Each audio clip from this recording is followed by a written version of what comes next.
Hello and welcome. I'm your host, Catherine Banwell. When advanced prostate cancer patients discuss potential treatment approaches with their healthcare team, it's important they understand all of their options, including where clinical trials fit in. So the Patient Empowerment Network created the Evolve series to help patients understand the latest research and how it may impact them. In today's program, we're joined by a prostate cancer expert who is going to discuss research highlights and provide tips for having productive conversations about your care. Before we get into the discussion, please remember that this program is not a substitute for seeking medical advice. Please refer to your healthcare team about what might be best for you.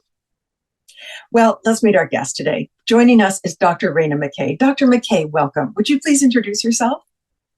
Absolutely. My name is Rana McKay. I'm a genitourinary medical oncologist at the University of California in San Diego. It's a pleasure to be here with you on this program today. And the sun is shining. Yes. Which is always good. Well, thank you so much for taking the time to join us today. Before we get into the discussion, Dr. McKay, I'd like to have you tell us how the landscape of advanced prostate cancer has changed over your career. Oh my goodness, it has absolutely rapidly evolved over the last decade. I think when I was just starting my career, it was right around the time where abiraterone and enzalutamide were being heavily tested and just getting approved and entering into the clinic. And as we think about all of the evolution that's happened since that time, we now have, multiple androgen receptor pathway inhibitors in the clinic. We have radioligand therapies in the clinic, radium-223, the first radioligand therapy across any solid tumor malignancy to improve overall survival. And on the heels of that, most recently, lutetium PSMA, which is a targeted radioligand therapy. There's several different kinds of chemotherapies. And I think too, our diagnostics have evolved. We are now integrating molecular profiling across multiple areas in the disease natural history, and actually have several FDA-approved treatments based off of results of molecular profiling, whether that be germline, hereditary testing, or just tumor testing, like PARP inhibitors and immunotherapy. And then additionally, to kind of continue on that same thought of our diagnostics changing, is one of the greatest disruptors in our treatment of prostate cancer has been the introduction of PSMA PET imaging, that has really revolutionized our ability to be able to detect disease at lower levels of PSA, and that's opened up options for focal therapy, radiation therapy, and other sorts of strategies. So it's really been just remarkable, all of the different advances that have occurred in prostate cancer over the last decade. Well, let's dive into developing research and what it could mean for patients. Are there recent research highlights that you could share with the audience? Absolutely. I think the newest approvals that have occurred in prostate cancer have been the approvals of combination PARP inhibitors, which block the ability of cancer cells to repair their DNA, combined with hormonal agents such as abiraterone or enzalutamide for patients who have specific mutations in their tumor and their tumor is no longer responding to treatment. Those are the newest FDA approvals that were recently highlighted and shared. What areas of research do you specialize in? The areas of research that I specialize in are particularly around novel therapeutics for patients with advanced prostate cancer, biomarker development, precision medicine strategies for patients across the spectrum, and actually also in the localized setting, thinking about how we can attempt to cure more patients with prostate cancer by integrating our systemic therapy with surgical and radiation strategies to improve survival outcomes for patients and ultimately cure rates for patients by using effective systemic therapy early on so patients never recur. Yeah. We've been hearing a lot recently about innovations in technology. How are these advances accelerating prostate cancer care? Innovations of technology have absolutely been revolutionizing prostate cancer care. I think from the diagnostic side, there's new imaging modalities that are getting more refined. On the molecular side, there's now different kinds of genetic tests, and our ability for us to do these tests and do them quickly and get results in real time that we can make decisions on. We've come a long way from when we first sequenced the human genome. We're now able to do that so quickly, multiple times over, in a very streamlined kind of way. And then I have to say that there's been tremendous improvement in our modalities of administering therapies. So our therapies are getting more novel, they're getting more precise. What I mean by that is, targeted radioligand therapy, targeting, linking a small molecule that binds PSMA, labeling it with, a payload that is, radiation therapy or kind of a radiotherapy, radioparticle, doing the same thing with chemotherapy, developing antibody drug conjugates. There's androgen receptor degraders. There's different ways of administering immunotherapy, bispecific antibodies. So there's just the different sorts of treatments that are out there. We've just come such a long way from, hormone therapy, which is still very important, and chemotherapy, to other different modes of action with the different systemic treatments we have.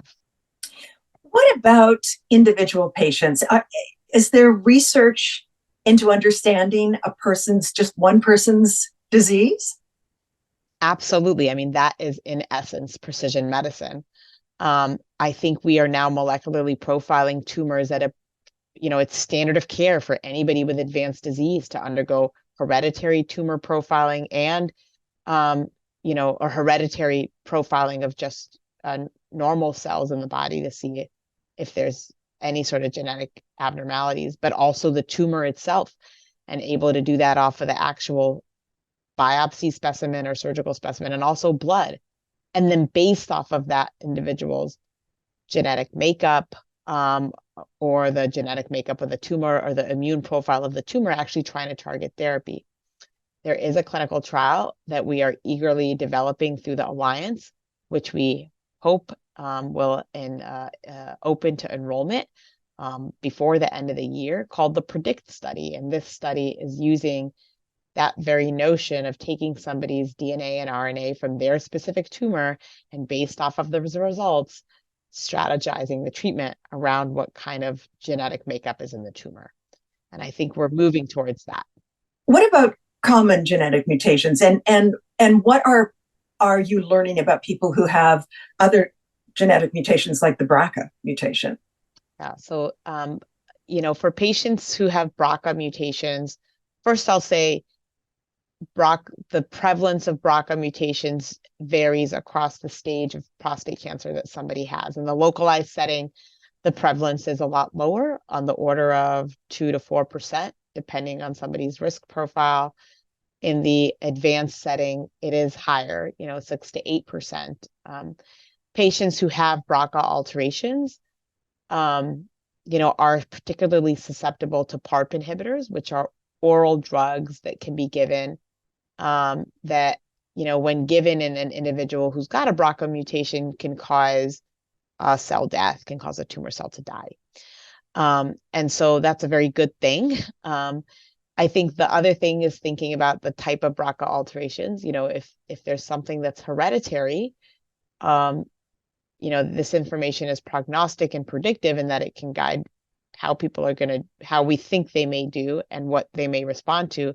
But it's also really important because it can inform cascade testing for family members.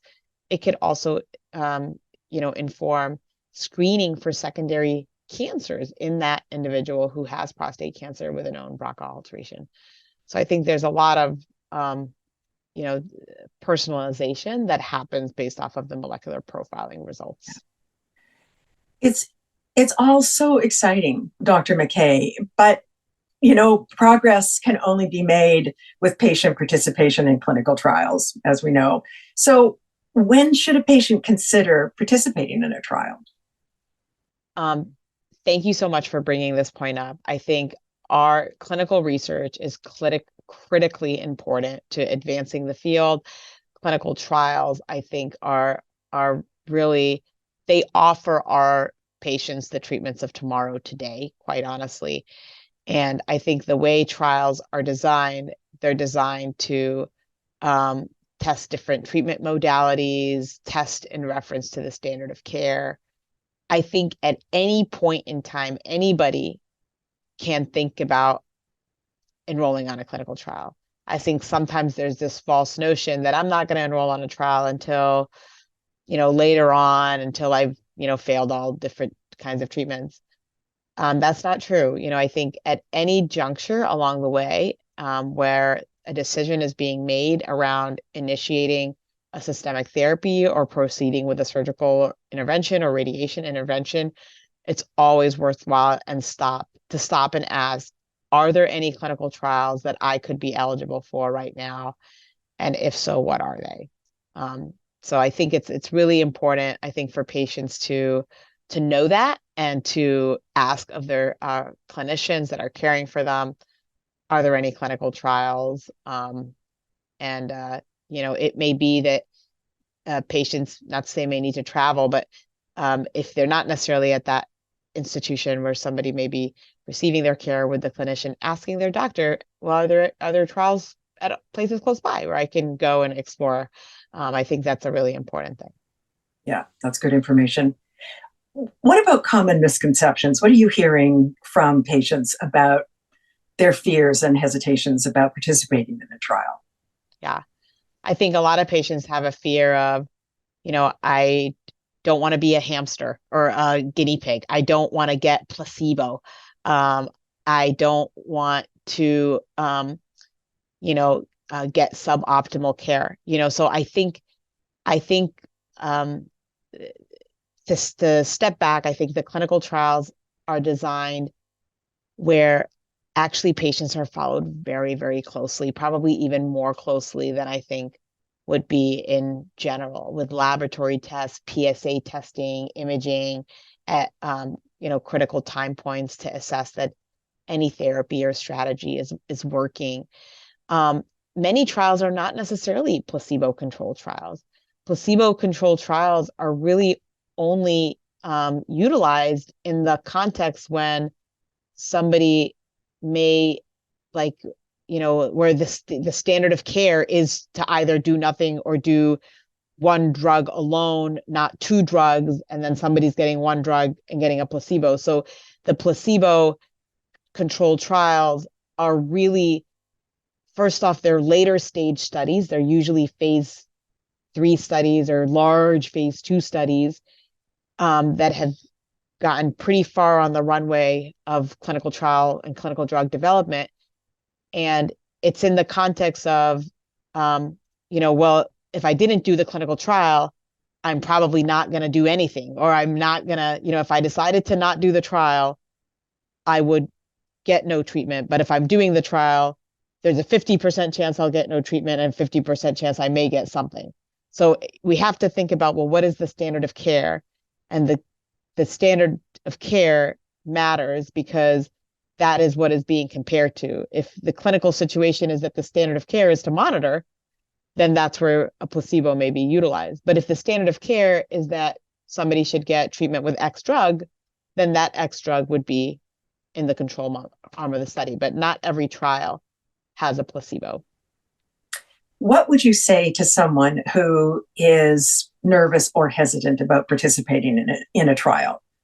Yeah, very good question. I think one, talk to your clinician, talk to your doctor about those fears. What are the reservations? What are the concerns? Sometimes I think the unknown is always the fear of the unknown kind of causes a lot of angst. But when people are on a clinical trial, when you're on a clinical trial, you are in control. Some people don't believe that, but you are. At any point in time, you can decide to stop. You don't even need to have a reason for why you decide to stop. At any point in time, if something is not working for you, you have choice. And so I think that is something that is really important for patients to know, that you're actually in control. You're being watched very closely, being watched very carefully for safety, toxicity.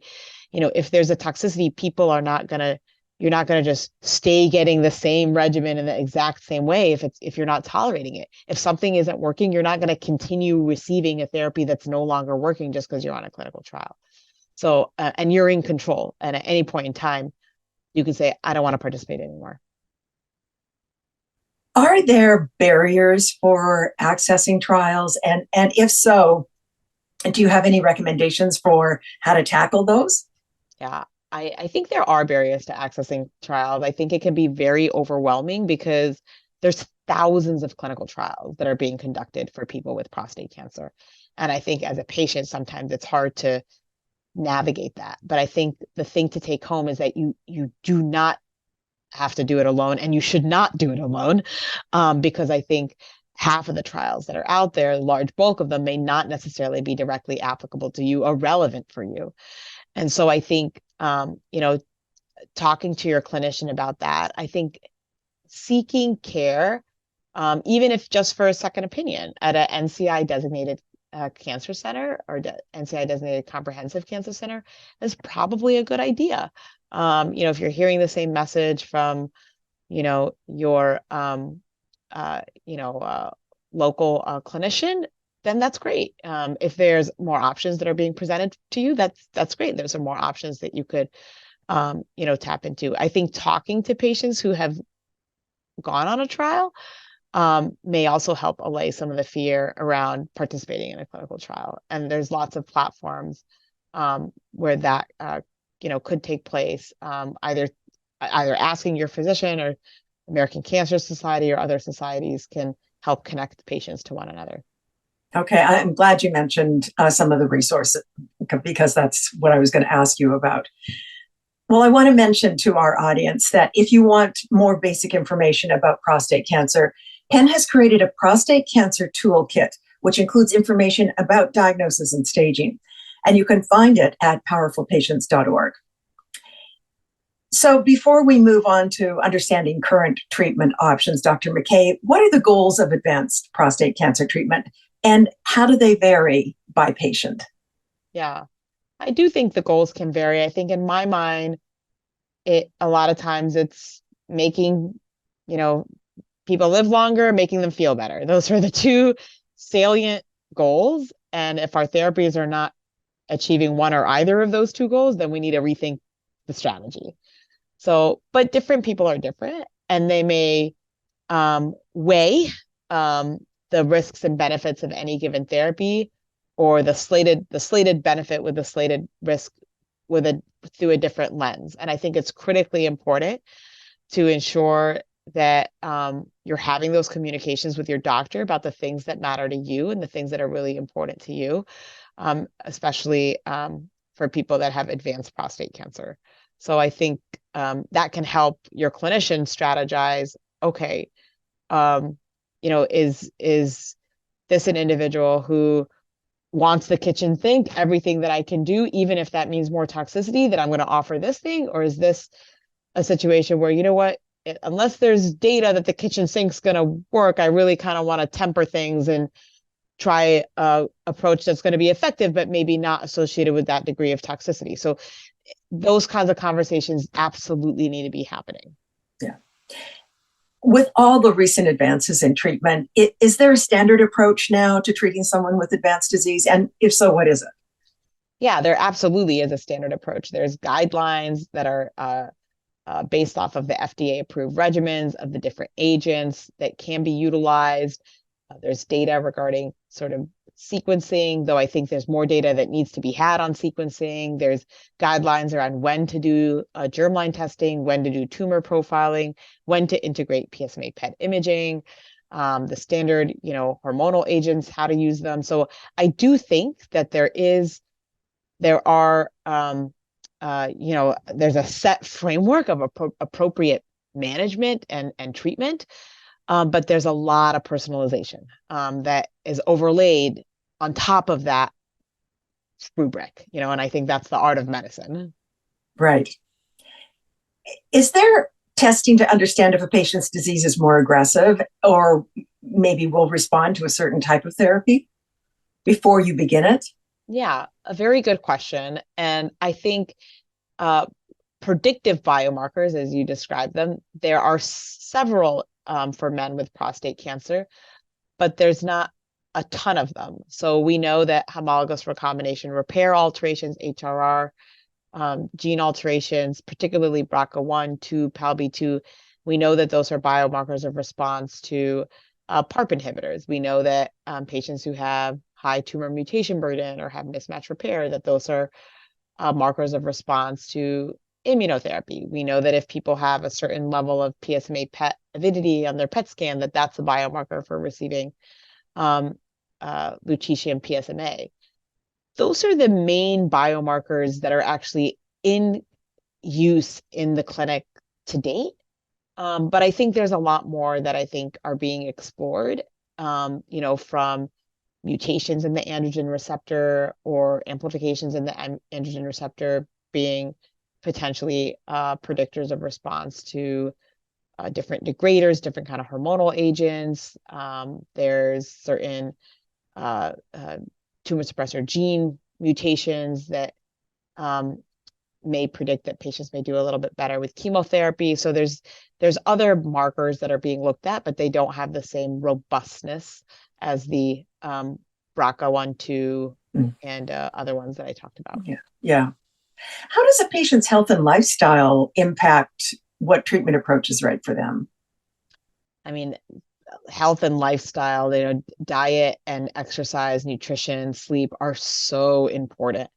I think that, one of the backbones of treatment for hormonal therapy is androgen deprivation therapy. There can be negative consequences with regards to muscle mass, bone mass, other things related to that therapy. So I think it's critically important for patients to maintain a healthy diet, making sure they're getting appropriate exercise, weight bearing, resistance training.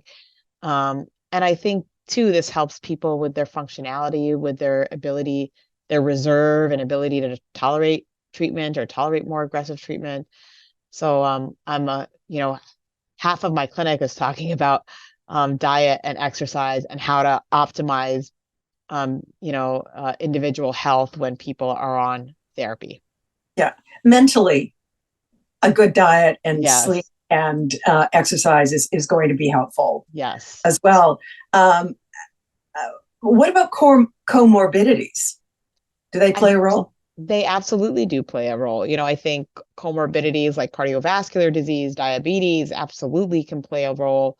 The hormone therapies, patients can have a propensity to gain weight. They can have a propensity to have worsened cholesterol being on hormone therapy, which can then affect somebody's cardiovascular health. And so some of the drugs cause increased hypertension. And so I think understanding the different comorbidities that any individual may have is important in selecting the best therapy. Well, actually, if you've got XYZ going on, maybe I'm going to shy away from this, but lean more towards that. And I think making sure that your physician knows about that and knows about changes that happen along the way. Sometimes, people with prostate cancer, many a times they have a long natural history where they're seeing the patient the physician caring for them for their prostate cancer over many, many years.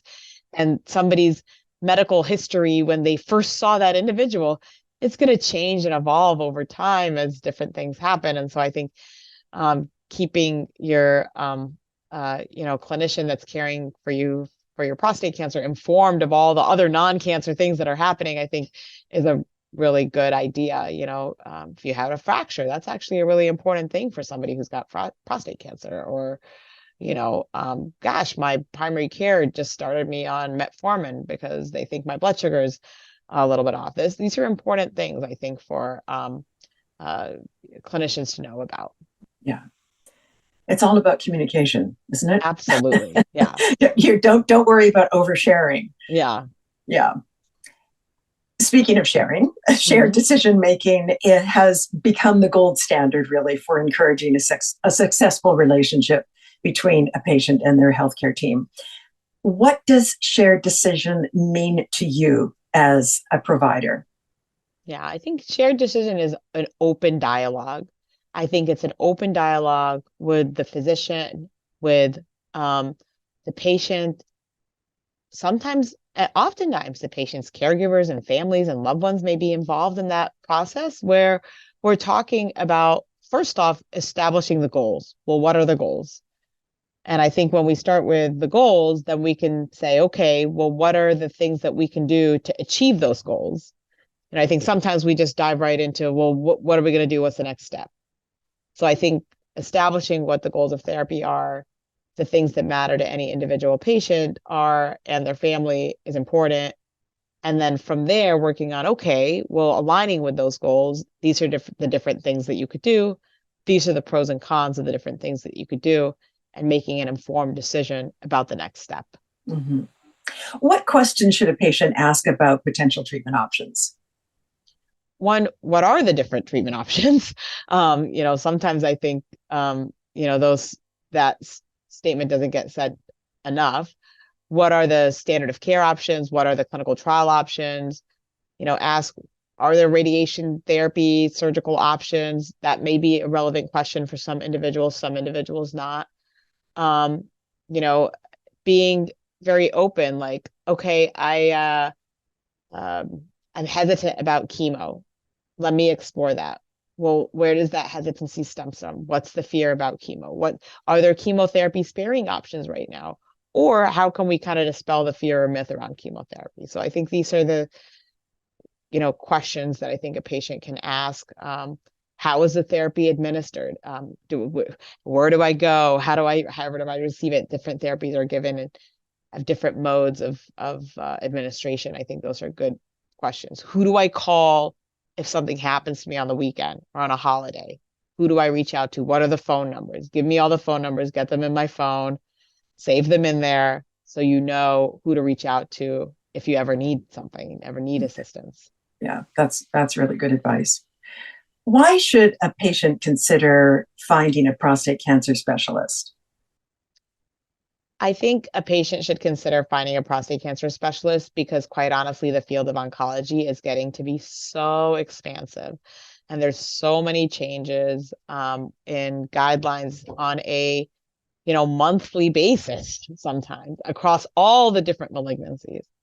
So I think having a specialist who understands the nuances of the different iterations of treatment for people with prostate cancer, and how to personalize that for a given patient is really important. And I think, can be associated with improved outcomes. I will say that the note about clinical trials, there's been several studies that have been conducted that have actually noted that patients who enroll on a clinical trial, whether or not that clinical trial is positive or not, independent of the results of the trial, but just enrolling on a clinical trial is associated with improved outcomes. And I think a lot of it stems with where people get their care, eligibility for trials, the scrutiny that happens when people are on trials, and sort of level of expertise where people get their care and so forth.